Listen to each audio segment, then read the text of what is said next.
बाबा सुग्रीव विद्यापीठ के विज्ञान विषय के अध्यापक घनश्याम लवानिया निवासी नदवई ने राष्ट्रीय पक्षी मोर की जान बचाने का प्रयास करते हुए सराहनीय कार्य का उदाहरण पेश किया।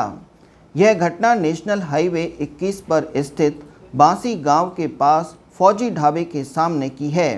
अज्ञात वाहन के द्वारा मोर को टक्कर मार दी गई, जिससे मोर गंभीर अवस्था में घायल हो गया।